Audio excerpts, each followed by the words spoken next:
నమస్తే welcome to I dream నేను మీ ఝాన్సీ ప్రస్తుతం మనతో ప్రముఖ ప్రొఫెసర్ ఇంకా డాక్టర్ ములపూడి సత్యనారాయణ మూర్తి గారు ఉన్నారు ఈ రోజు కొన్ని మంచి విషయాలు ఆయన అడిగి తెలుసుకుందాం నమస్కారం గురుగారు నమస్కారం అమ్మా ఝాన్సీ.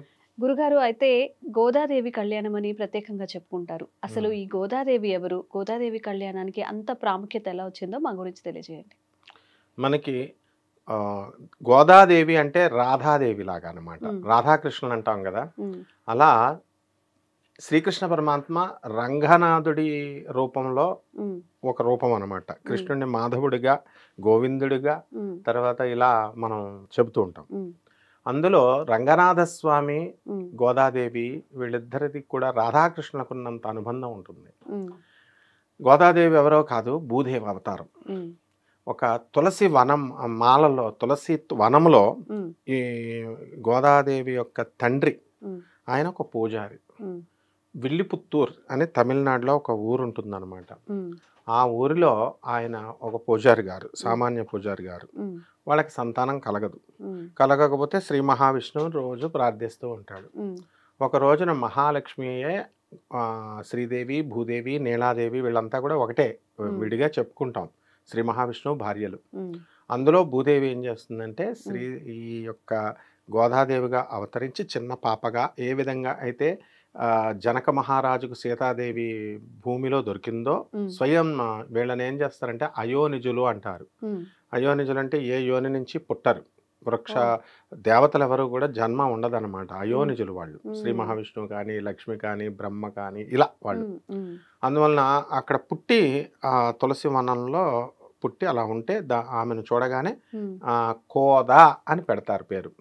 కోదా అంటే ఏంటంటే తులసి మాల అని అర్థం. తులసి మాల దానికి గోదా, అదే గోదా అయింది కాలక్రమేణా. గోదా కోదా కోదా అని పిలుస్తూ కాలక్రమేణా గోదా అని పిలుస్తూ గోదాదేవి అయిపోయింది. అయితే ఈ వీళ్ళ నాన్నగారి డ్యూటీ ఏంటంటే ప్రతిరోజు కూడా రంగనాథ స్వామికి పువ్వులు మాల కట్టాల. ఈ తులసి మాల, తర్వాత పువ్వుల మాల కట్టి స్వామివారికి సమర్పించాల. ఈ గోదాదేవి పెద్దదవుతుంది కదా, స్లోగా పెద్దదవుతున్నప్పుడు వాళ్ళ నాన్నతో సహాయం చేస్తూ ఈమె మాల కట్టేది రోజు. మాల కట్టి ఎవరైనా చిన్నపిల్లలు సాధారణంగా తండ్రికి ఇచ్చేస్తారు, ఆయన తీసుకెళ్ళి రంగనాథ స్వామికి ఇచ్చేస్తారు. కానీ ఏం జరిగిందంటే ఇక్కడ విచిత్రం, ఈ అమ్మాయి కారణజన్మురాలు కాబట్టి ఈ మాలను తాను వేసుకునేది, తానే అలంకరించేసి బాగుంది, ఇప్పుడు బ్యూటిఫుల్గా ఉంది, రంగనాథుడికి బాగుంటుంది అని అప్పుడు తీసి వాళ్ళ నాన్నకి ఇచ్చేది. ఏ రకంగా శబరిమాత శ్రీరామచంద్రమూర్తికి పళ్ళు పెట్టేటప్పుడు ఒక్కొక్క పండు ఇది బాగుంటుంది రాముడికని కొరికేసి ఇది పుల్లగుందని పడేసేది. అక్కడ పక్కన సాక్షాత్తు ఆదిశేషుడే లక్ష్మణుడిగా పుట్టాడు. ఆ ఆదిశేషుడికి కూడా చిరాకు వచ్చేస్తుంది అనమాట. ఏమిటి విడ జగన్నాథుడైనటువంటి రామచంద్ర ప్రభువుకి ఎంగిలి పెడుతోంది ఈమె అని కోపం వచ్చేస్తుంది లక్ష్మణుడికి. చాలా అసహ్యంగా చూస్తాడు.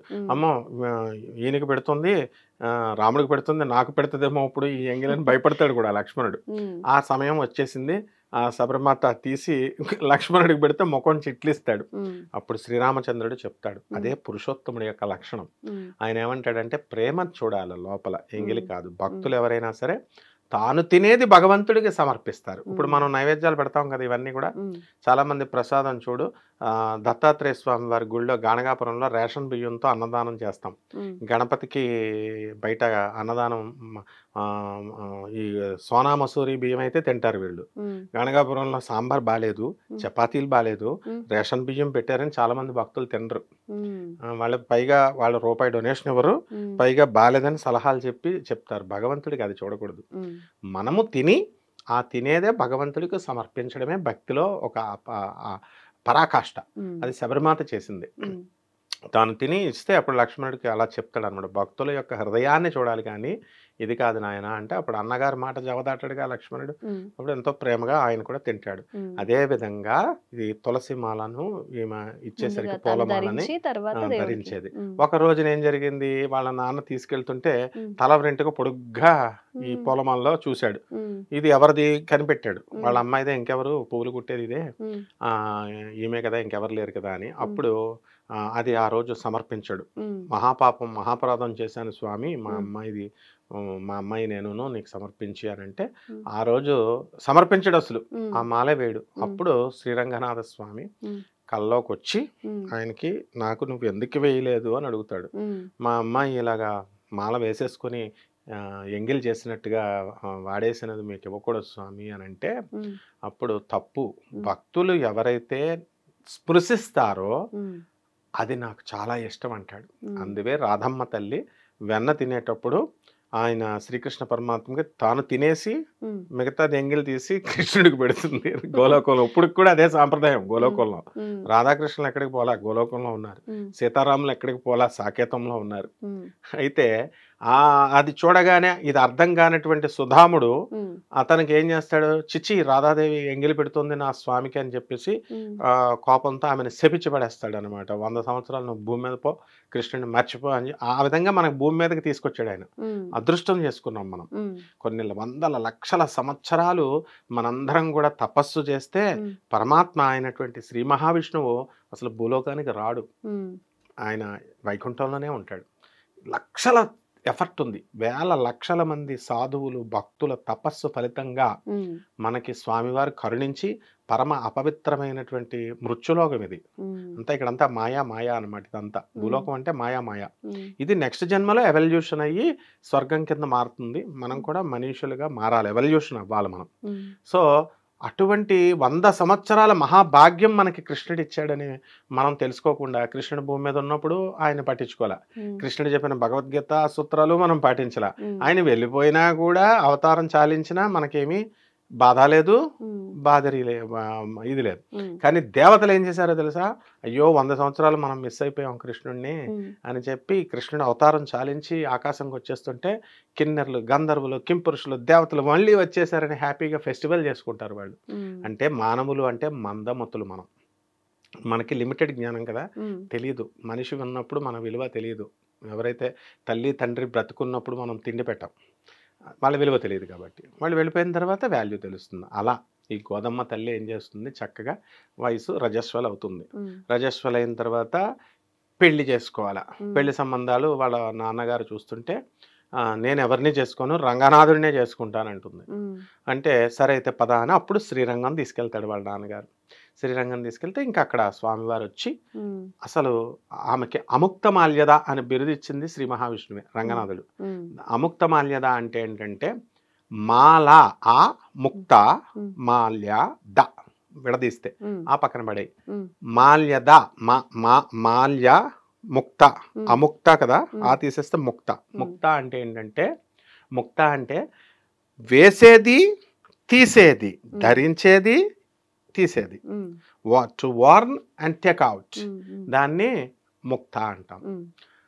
మాల్య, మాల అంటే ధరించేది, ద మళ్ళీ తిరిగి స్వామికి ఇచ్చేది. అంటే మాలను తాను వేసుకొని మళ్ళీ తిరిగి స్వామివారికి ఎంగిలి చేసి పాతదాన్ని ఇచ్చేది, ధరించిన దాన్ని ఇచ్చేది. అంత గొప్పదనమాట అముక్త మల్యద. ఇస్తే ఆ మాల వేసుకున్న మరుక్షణం శ్రీకృష్ణ పరమాత్మ రంగనాథుడు ఏం చేస్తాడంటే ఆమెను తనలో ఐక్యం చేసేసుకున్నాడు. అప్పుడు దాకా మానవ కన్యగా కనబడినటువంటి గోదాదేవి ఆళ్వారు అయిపోయింది. ఆళ్వారు అంటే దేవతలని అర్థం. అప్పుడు మనకి ఎంతమంది ఆళ్వార్లు ఉన్నారు, 12 మంది ఆళ్వార్లు ఉన్నారు. అందులో గోదాదేవి యొక్క తండ్రిని కూడా ఒక ఆళ్వారు కింద వేశారు. మనకి ఎవరెవరు ఆళ్వార్లు అంటే ఇప్పుడు రామానుజాచార్యులు, యమునాచార్యులు, మధ్వాచార్యులు, వీళ్ళంతా ఆళ్వార్లే, 12 ఆళ్వార్లు. అందులో వీళ్ళ నాన్నగారు కూడా ఒక ఆళ్వార్లు. అండ్ ప్రపంచంలో ఇంతవరకు కూడా 12 ఆళ్వార్లలో ఏకైక లేడీ ఆళ్వార్ గోదాదేవి అనమాట. అంటే ఇంకెవరు కూడా ఫిమేల్ ఆళ్వార్ లేరు. She a poet and saint అనమాట. పోయెట్ సెయింట్, కబీర్ దాస్ లాగా, రామదాస్ లాగా అలా. తర్వాత ఈమె 30 పాశురాలు రాసింది. తర్వాత మొత్తం ఈ 12 ఆళ్వార్లు కూడా 4000 పాశురాలు రాశారు. దీన్ని ద్రవిడ వేదము అంటాం. దానికి ఈ గోదాదేవి రాసినటువంటి 30 పాశురాలు ఆ మొత్తం వేదానికి హృదయం లాంటిది అనమాట, మెయిన్ ఈవిడ. అందుకనే మార్గశీర్ష మాసంలో కానీ మాఘమాసంలో కానీ ఈ శ్రీ మహావిష్ణువు యొక్క పూజలు చేసేటప్పుడు రోజుకు ఒక పాశురం చొప్పున మొత్తం మనందరం చదువుతాం. Not only Tamilians, not only Vaishnavites, మొత్తం మనందరం. ఇవన్నీ ఎందుకు రాశారు ఇవన్నీ పాశురాలు అని అంటే విశిష్టాద్వైత మతాన్ని, అందులో ఈ ఆళ్వార్ల యొక్క ప్రత్యేకతని వాళ్ళ గొప్పతనాన్ని తెలియజేయడం కోసం ఈ కృష్ణదేవరాయలు వారు ఏం చేశారంటే అముక్తమాల్యద అని తను రాసినది తీసుకున్నాడు. ఇక్కడి నుంచే ఈమె నుంచే గోదాదేవి యొక్క స్టోరీస్ రాసి ఈ 12 ఆళ్వార్లు, యామనాచార్యులు, మధ్వాచార్యులు ఇలాంటి వాళ్ళ చరిత్రలంతా కూడా అందులో నిబిడీకృతం చేసి నింపి అదే అముక్తమాల్యద. అంత చక్కటి అమ్మవారు గోదాదేవి అనమాట. ఆమె సాక్షాత్తు మనకి మహాలక్ష్మి. ఆ తల్లిని ఎవరైతే మనం పూజ చేస్తామో శ్రీ మహావిష్ణువు కాదు అనడు. అది అందువలన అలాగే మనం కార్తీక మాసంలో శివుడికి మనం బ్రహ్మాండంగా చేస్తాం కదా పూజలు. అలా మాసాలలోకెల్లా కార్తీక మాసమే గొప్పదేమో అని మనం అనుకుంటాం, కానీ మాసాలలోకెల్లా మార్గశీర్ష మాసం చాలా గొప్పది. శ్రీకృష్ణుడు క్లియర్గా భగవద్గీతలో చెప్పాడు, మార్షాన మార్గశీర్షోషం అహం అని అంటాడు. నేనే మార్గశీర్ష మాసాన్ని ఉన్నాను, మార్గశీర్ష మాసము సర్వశ్రేష్టమైన మాసము అంటాడు. అందువల్లనే చాతుర్మాస్య దీక్షలన్నీ కూడా ఈ మార్గశీర్ష మాసంలోనే మనం పెడతాం అనమాట. ఈ చలికాలంలో పురుగులు అటు ఇటు తిరుగుతూ ఉంటాయి, మానవులు మనం అటు ఇటు తిరిగితే అవి చంపేస్తాం వాళ్ళ కాళ్ళ కింద. అందుకని ఎవరు ఎక్కడున్నారో అక్కడ స్టేబుల్ స్టాట్యూ అంటాం కదా, చిన్నపిల్లల ఆట స్టాట్యూ అంటే ఇలా ఉండిపోతారు విగ్రహంలో, అలా ఎవరి వాళ్ళు అక్కడ ఉండిపోండి అని. ఇంతవరకు గుంపులుగా మనం బ్రతికే వాళ్ళం కాబట్టి ఈ చీమలు వీటిని, తేలులు వీటిని చంపకుండా, పురుగులను చంపకుండా ఉండడం కోసం ఈ 4 నెలల్ని చాతుర్మాస దీక్షలని ఎక్కడికక్కడ పెట్టారు. ఇది వరకు రోజుల్లో ప్రతి స్వామి కూడా, విద్యాప్రకాశానంద స్వాముల వారు, మలయాళ స్వాముల వారు, ఇలాంటి మహానుభావులంతా కూడా వచ్చి ప్రతి ఊర్లో, రాజమండ్రి, కృష్ణా నది ఉన్న బెజవాడ ఇలాంటి ఊర్లో నదీ తీరాలలో వీళ్ళు దీక్షలు పెట్టేవారు. ఇప్పుడు కాలక్రమేణా బిజీ అయిపోవడం వల్ల తగ్గిపోయినాయి. సో ఈ విధంగా ఆ జగన్మాత అయినటువంటి ఆ గోదాదేవిని మనము ఈ తులసి మాలలతో, ఈ పువ్వులతో చక్కగా అలంకార ప్రియ విష్ణు అన్నారు. ఆ స్వామివారిని తానే మాలై, వనమాలై, వకుళమాలై తానే శ్రీ మహావిష్ణువును అలరించిందనమాట. అమ్మ ఎప్పటి నుంచి గురువుగారు, అంటే మార్గశిర మాసం ఏ మాసం నుంచి స్టార్ట్ అయ్యి ఏ మాసంకి ఎండ్ అవుతుంది? మార్గశీర్ష మాసం మనకి ఇప్పుడు అమావాస్య అయిపోయింది కదా, మనకి కార్తీక మాసం అమావాస్య అయిపోయిన మర్నాడు నుంచి మా పోలీస్ వర్గం పంపించేసిన దగ్గర నుంచి మనకి మార్గశీర్ష మాసం స్టార్ట్ అయిపోయింది. మా కార్తీకం, మార్గశీర్షం. మార్గశీర్ష మాసం 30 రోజులు, 30 పాసురాలు రోజుకోటి. ఈ మార్గశీర్ష మాసం అంతా కూడా శ్రీ విష్ణు సహస్రనామ స్తోత్రాలు చదువుకోవడం, అమ్మవారి లక్ష్మీదేవి చదువుకోవడం, గోదా కళ్యాణాలు చేసుకోవడం.